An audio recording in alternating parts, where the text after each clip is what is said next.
ఆంధ్రప్రదేశ్లో రాజ్యసభ ఎన్నికల సందడి మొదలైంది. వైసీపీకి షాక్ ఇస్తూ ముగ్గురు వైసీపీ సభ్యత్వానికి అలాగే రాజ్యసభ పదవులకు రాజీనామా చేసిన సంగతి తెలిసిందే. మోపిదేవి వెంకటరమణ, బీదా పేద మస్తాన్ రావు, ఆర్ కృష్ణయ్య తమ పదవులకు రాజీనామా చేసి పార్టీలు మారారు. భారతీయ జనతా పార్టీ నుంచి ఆర్ కృష్ణయ్య రాజ్యసభ ఎన్నికల్లో పోటీ చేయడం దాదాపుగా ఖాయమైంది. ఇక తెలుగుదేశం పార్టీ నుంచి ఎవరు పోటీ చేస్తారు అనే దానిపై ఇప్పటి వరకు క్లియర్ కట్గా క్లారిటీ లేదు. ఈ విషయంలో దాదాపు 6 పేర్లు పరిశీలనలోకి వచ్చినా చంద్రబాబు నాయుడు మాత్రం గతంలో మాట ఇచ్చిన వాళ్లకే రాజ్యసభ సీటును ఖరారు చేసే అవకాశం స్పష్టంగా కనిపిస్తోంది. బీదా మస్తాన్ రావు వైసీపీ నుంచి టీడీపీలో జాయిన్ కాగా ఆయనకు మరో 4 ఏళ్లు రాజ్యసభ పదవి ఉంది. మళ్ళీ ఆయనకే రాజ్యసభ సీటు ఖరారు చేయాలని చంద్రబాబు నిర్ణయం తీసుకున్నారు.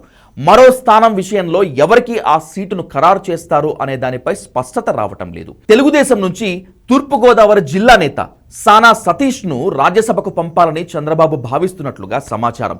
2024 ఎన్నికల్లో సతీష్ కాకినాడ పార్లమెంట్ స్థానానికి పోటీ చేయాలని భావించిన పొత్తులో భాగంగా ఆ సీటును ఉదయ్ శ్రీనివాస్ కు జనసేన కేటాయించింది.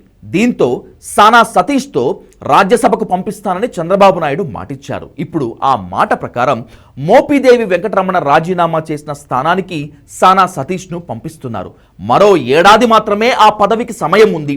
ఆ తర్వాత కూడా మళ్లీ సతీష్ ను రాజ్యసభలో కూర్చోబెట్టేందుకు చంద్రబాబు నాయుడు సుముఖంగానే ఉన్నారు. తెలుగుదేశం పార్టీకి ఆర్థికంగా అండదండలు అందించిన వారిలో సతీష్ ఒకరు. అందుకే ఈ విషయంలో చంద్రబాబు నాయుడు వెనక్కు తగ్గటం లేదనేటువంటిది సమాచారం. ఇక మరో స్థానం విషయంలో భారతీయ జనతా పార్టీ ఇప్పటికే ఆర్ కృష్ణయ్యను నిలబెడుతున్నట్లుగా తెలుగుదేశం పార్టీ అధినాయకత్వానికి సమాచారం ఇచ్చింది. అయితే ఈ ఎన్నికల్లో జనసేన నుంచి ఎవరూ పోటీ చేయటం లేదని సమాచారం. ముందు నాగబాబును రాజ్యసభకు పంపించాలని ఉప ముఖ్యమంత్రి పవన్ కళ్యాణ్ భావించారు. ఢిల్లీ పర్యటనలో భాగంగా కేంద్ర హోంమంత్రి అమిత్ షా వద్ద అలాగే ప్రధానమంత్రి నరేంద్ర మోదీ వద్ద ఈ విషయాలను పవన్ కళ్యాణ్ ప్రస్తావించినా దానిపై బీజేపీ అధిష్టానం క్లారిటీ ఇవ్వలేదని సమాచారం.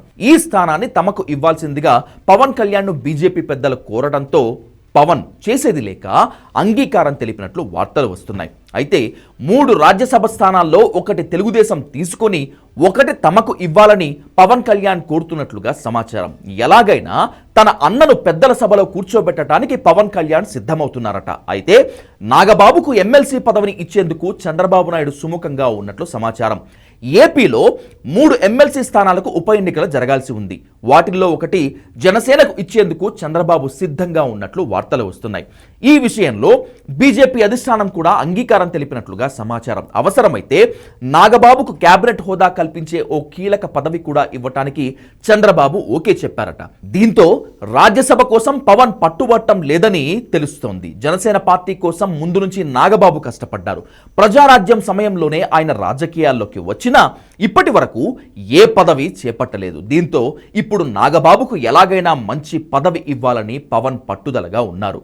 మరి ఈ రాజకీయాల్లో ఏం జరుగుతుందనేటువంటిదే హాట్ టాపిక్.